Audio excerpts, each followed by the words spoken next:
A blessed evening. Welcome to Love SA with me, Pastor Strike, and with my co-host and my friend and my brother. You know, I can say a lot.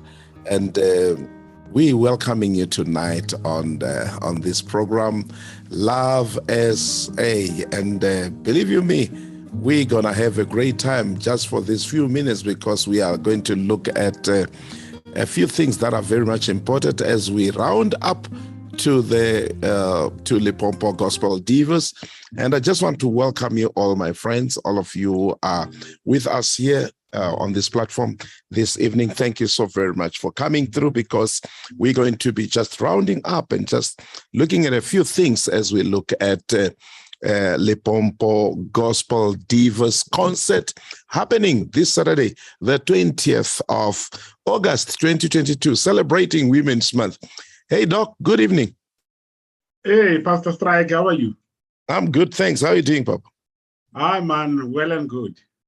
Lovely. Today we casual. This platform, in most cases, we come in very serious on our suits and, but today we just playing casual, man, and just put on a cap, and of course, covering up some of the things because, when you're waking and running up and down, your hair can tell the story. But I decided that tonight we sit here casually and just recap and look at a few things when we look at LIMPOPO Gospel Divas show that the concert that is taking place this Saturday.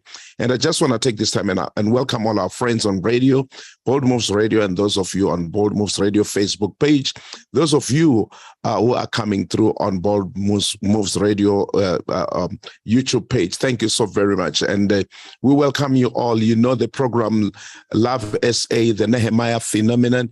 But today we just want to recap because we believe that LIMPOPO Gospel Divas is also something that talks to Love SA.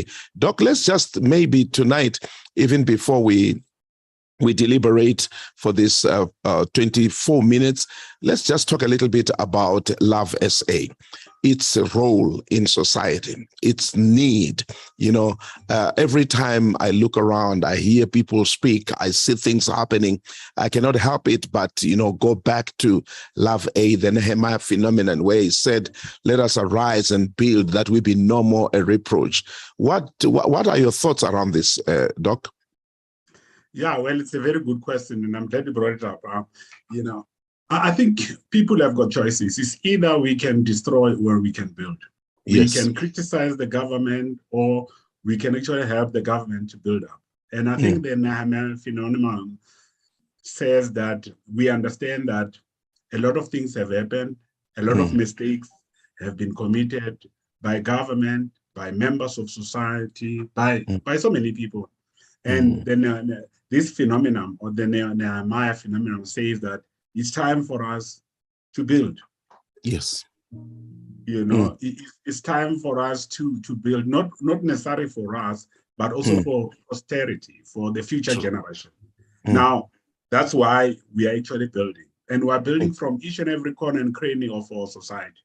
That's why we are bringing the divas there, because the message that they'll be bringing to society is a message that's going to build up society.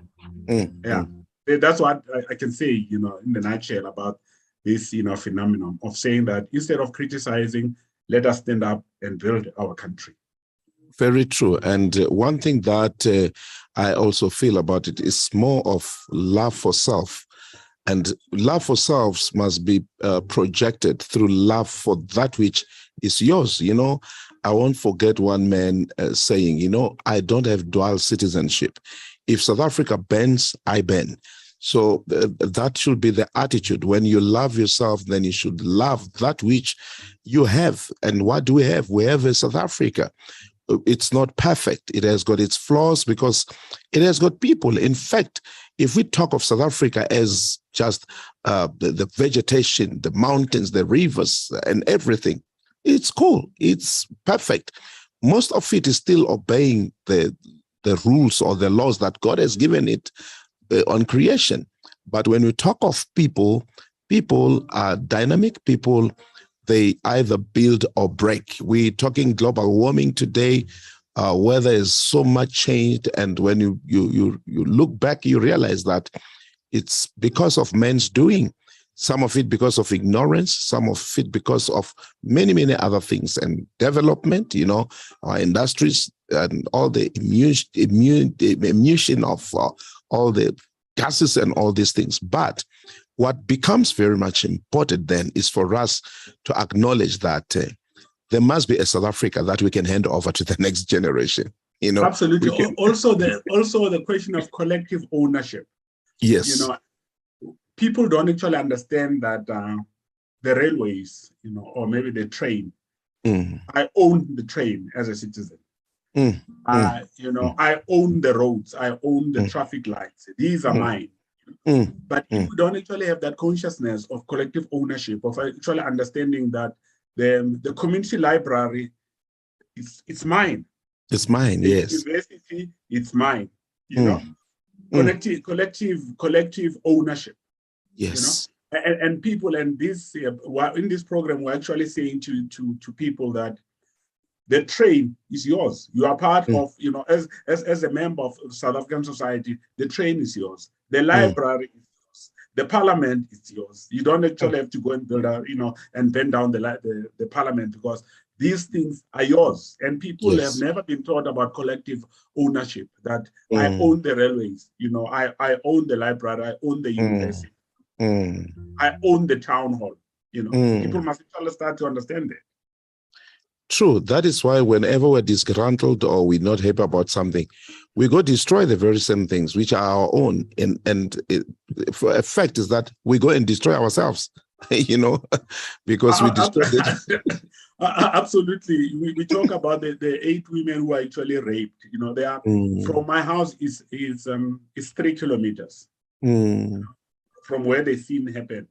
And then people said, okay, we are going to demonstrate against the Zamazamas. That's good. But in the process, destroying your own infrastructure in your own country. Yes.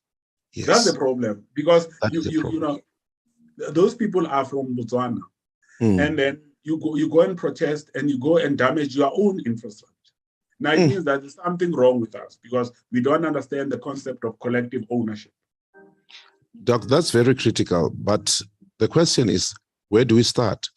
And as government, because here, like we said, we will not just stand and blame government, but also we have to do something. And if we have to conscientize government, if we have to, have built systems that begins to educate or to awaken the citizenry of their own ownership of infrastructure, ownership of everything, where do we start? What can we say? If we were to say something to the president tonight, what could we advise him? Yeah, absolutely. Where do we start? We start with the government as well, in terms of them, because governments have actually given people a wrong script of saying that we can do everything for you. And that is unrealistic. Government cannot do everything for the people. No. The people, together with government, they can do something. Now, that's where we need to change, the paradigm or the way we think, because government says, we're going to build you houses, we're going to do this thing free of charge and the like. And government now realize that they've actually committed a mistake. And then now that's where we start. Say, government, you can't do everything as government. You need to do something with people. And let us take away the sense of entitlement. Once we can actually do that, and say, government, be realistic in terms of what we are saying, in terms of what we promise people, that's where we start. And then now we go to people and say, people understand that government cannot do everything for you. That is that you have to do for yourself. That's where we start. Very important. And this is not the message that our people wants to hear. And this is the message that our government do not want to boldly proclaim. You'll remember when the president said, in fact, government does not create jobs. Hey, there was an uproar, But the truth is, there is facts in what he was saying, so that there is collective ownership and taking of responsibility, private sector coming on board.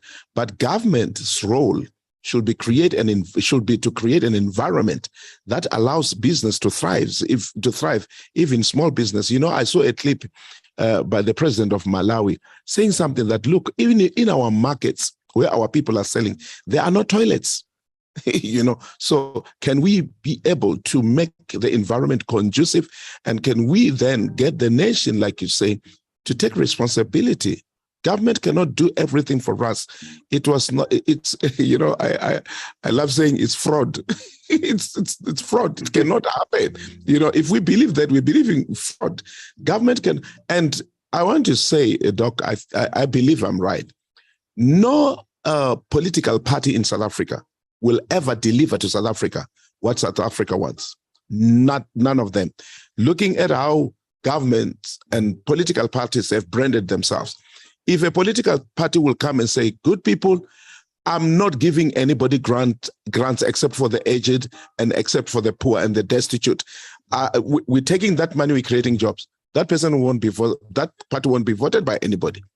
If somebody will say, we're no more building RDPs, that party will not be voted. But now we continue doing something that is not working, that creates this dependence syndrome that makes people fold their hands and say government must do almost everything for them. And in the process, no wonder people get very angry and they ban government properties, which is their properties. They ban infrastructure. They destroy things because they are saying, I remember some saying, why am I still voting? These people are doing nothing for me. So I think the message did not come out well, even from the onset. But Doc, a few words, and let's go. But also, DIVAS. I think you are saying something. Someone would actually say, "I'm no longer voting," and the like. And I'm saying, if you are no longer voting, you must also stop, having babies. You know why? Because you see, you have got children and grandchildren, and then we're thinking about the future of those.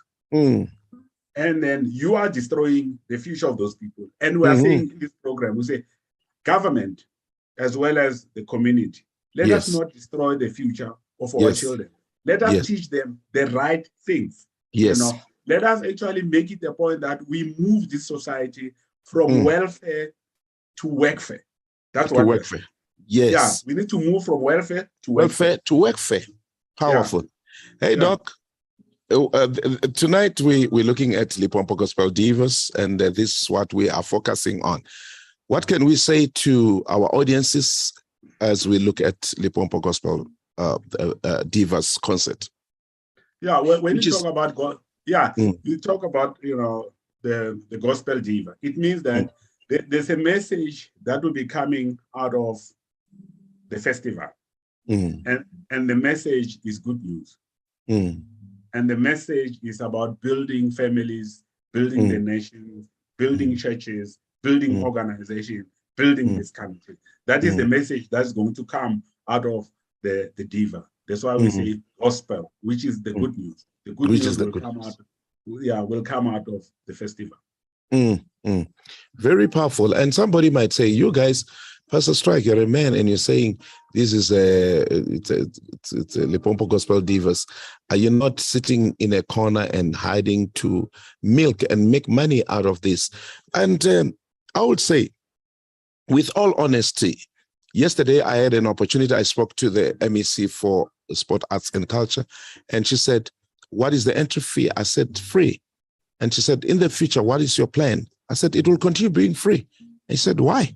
I said, because this is celebration of Women's Month by women. That's why we've got only female artists. And we're not planning to make it a cash cow to make money out of it, but we want every woman and her children, because there are women that are raising children alone. Yes, there are women that are mothers, they have got husbands, and also because it's about, the good news is about the family. So we want women to afford to come and know that in this third week of the month of August, I can take my children, we go and chill and receive such wonderful, heartwarming music, worship the Lord, but at the very same time, have fun as a family. come out of the very busy schedule of a day to day, so that the end of the day, even as it grows, what I'm looking at, Doc, is can we also have people that will be able to sell something? Even that mother that does not have much, can she be able to buy a few things like what do we call them, snacks, and be able to sell? By the time she goes home, she has been ministered to, but at the very same time, she has made a cent there, she has made a cent there. So this is what I'm thinking, Doc, and I don't know what is your take on this, because many a time when we look at of course, business is about a need, you meet a need, and then you are paid for it. But this need, it's not for me to be paid. It's not for us to be paid on monetary value, but it's for us to be paid in nation building, in loving SA, in having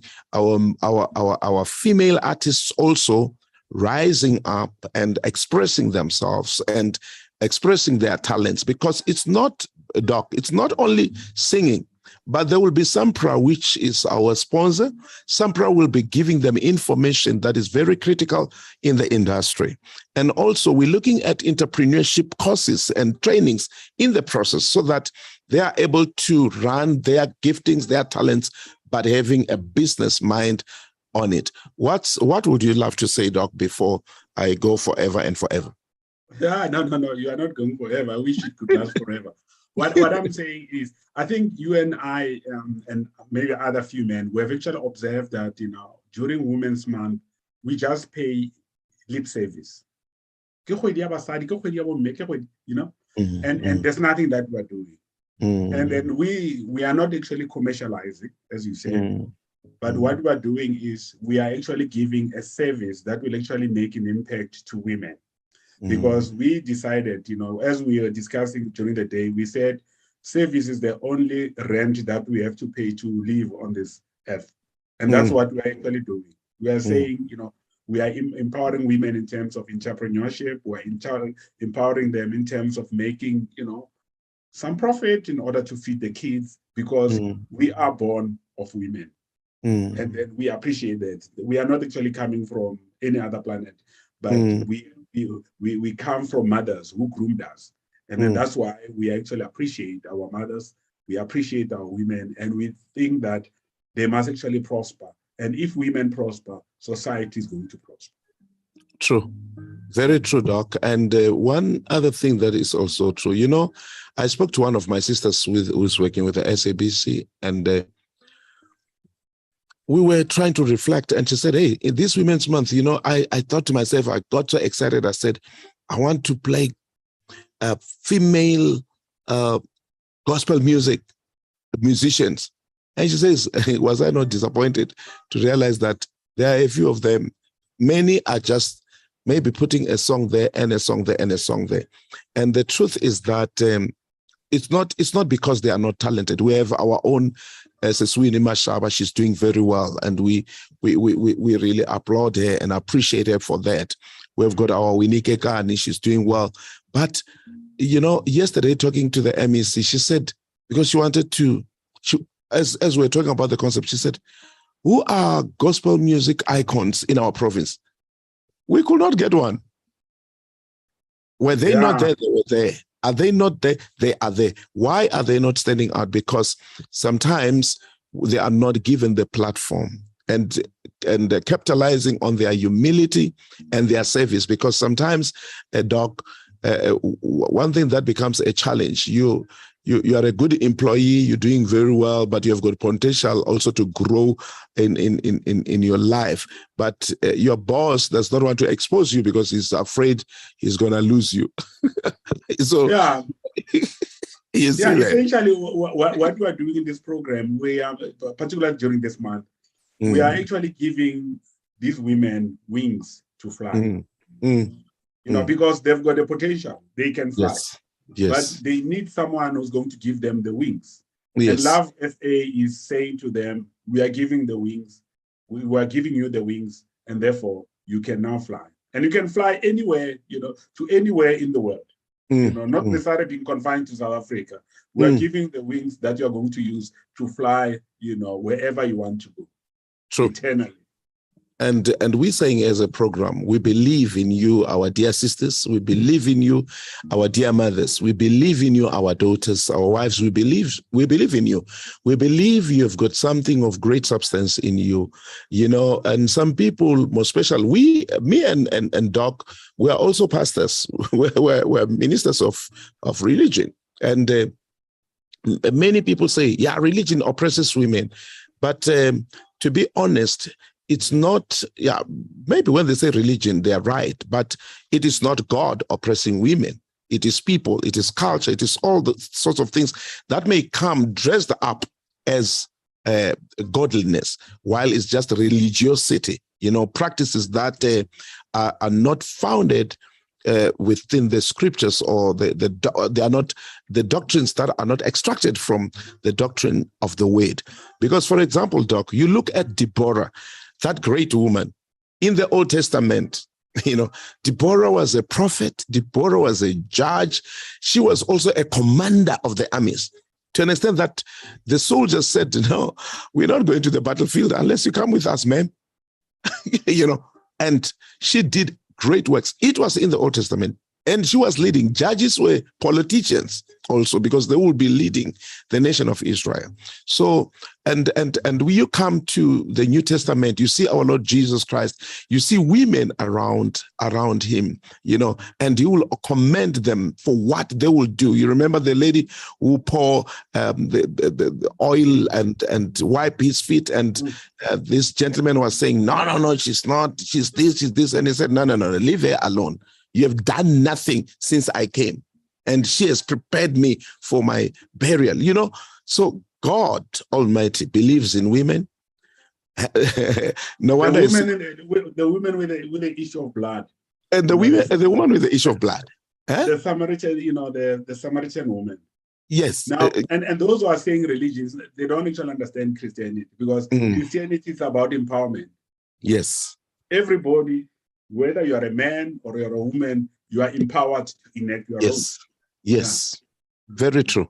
And that is what we are saying as Love SA. We are saying to our women, we are saying to our mothers, we are saying we believe in you. We are saying here is a platform, it's not a hidden run. It is a concept that is started and that is going to continue. One thing, Doc, in these 3 minutes that I want to say and not miss, I want to take this time and appreciate our leaders within the province, female MECs, because we said we want our female MECs, our mothers, to be part of this, to speak to this, to encourage from their departments, and they gladly did so, and I just applaud them and I just appreciate them, because this indlop yahina is stronger. Indlop yahina, we have to stand together, we have to affirm, we have to protect, we have to create the platform, the opportunities for our mothers, for our women to thrive. And Doc, what would you have to say, more especially looking at leadership coming through like that and saying, Strike, we believe in this. We want to be part of this. We want to speak to our sisters, want to speak to our parents, want to speak to our daughters, and want to encourage them.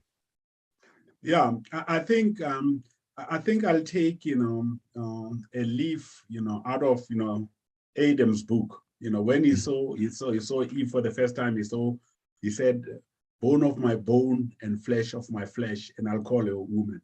In other words, we are actually saying to these women, to our mothers, that they are bones of our bones and flesh of our flesh. Now, in other words, we are because of them, and they are because of us. Now, our roles must not actually compete. We need to complement one another. Amen. I could not help it but say amen. So be it. We must not actually preach. When something goes right, you want to say, so be it, man. Because with our roles do not compete, but we complement each other. And we are saying as Love SA, our dear mothers, our dear daughters and sisters, Love SA is about encouraging, it's about also celebrating great works, great strides, and positive programs and projects that leads to building South Africa. And through LIMPOPO Gospel Divas concert, we are saying, let's come together, let's worship together, let's enjoy together. And at the very same time, let's create an environment that is conducive, because if there's one mountain in life, is a mountain of entertainment. We need to climb that mountain. We need to, even as Christians, we still need to be entertained. And the LIMPOPO Gospel Divas concert is creating that platform for us to dance.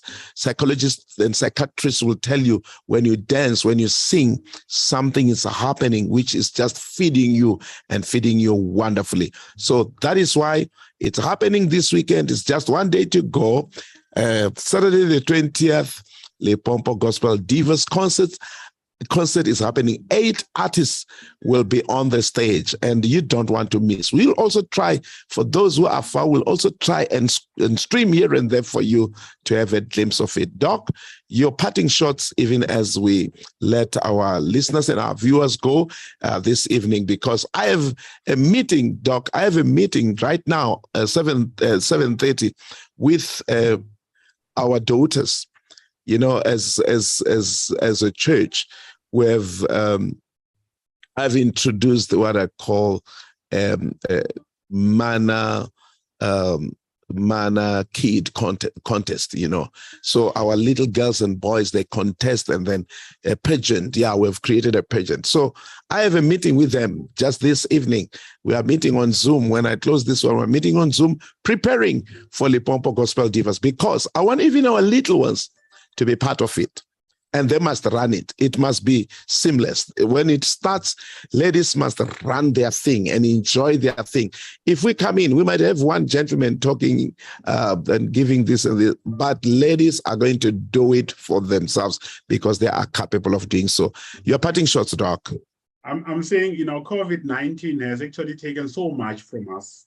And then it actually left us being stressed out. And then now it's time for us to enjoy, you know, the divas will be there to entertain us and to take away the stress. And all the best to all the divas, and all the best to all the organizers of the festival. Thank you. Thank you so very much. And I want to appreciate Gabriel Samuel Mafumu says, we are together, Pastor Strike, Edzola. Trust from Gabriel. Thank you so very much. I'm taking your comment, Brood, because as men, let's be together in believing in our women, in our mothers, in our sisters, in our daughters, and let's come on Saturday the 20th and see what our mothers, what our sisters can do. As we say, this is LIMPOPO Gospel Divas 2022. It's an annual project that shall continue. As for me, Pastor Strike, right now, I just want to part ways with you by bringing you this advert of LIMPOPO Gospel Divas tonight, as we say bye-bye to you all. And thank you so very much. Meet you at the concert, and love you all.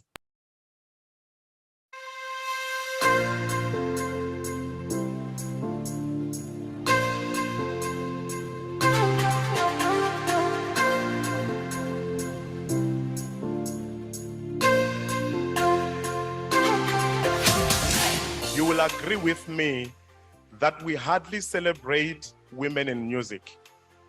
When women are celebrated, you look at albums, most of them, women are in the background as backing vocalists. But Papa said, I want us to celebrate women who are in gospel music from the province of Limpopo.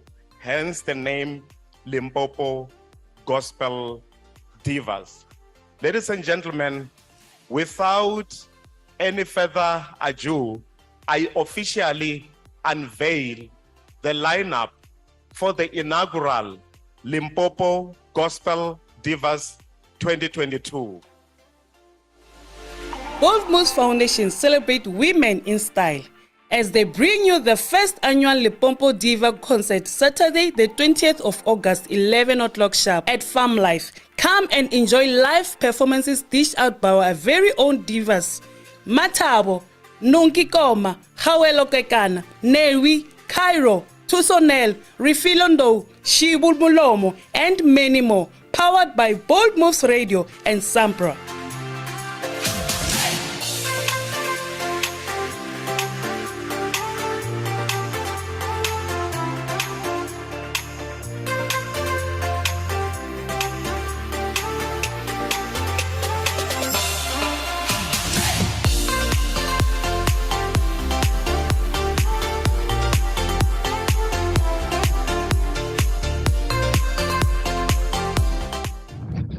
Ladies and gentlemen, here it is. Streaming 24/7. 24/7. Bold Moves Radio. Afrika, nakupenda sana. Oh, Afrika.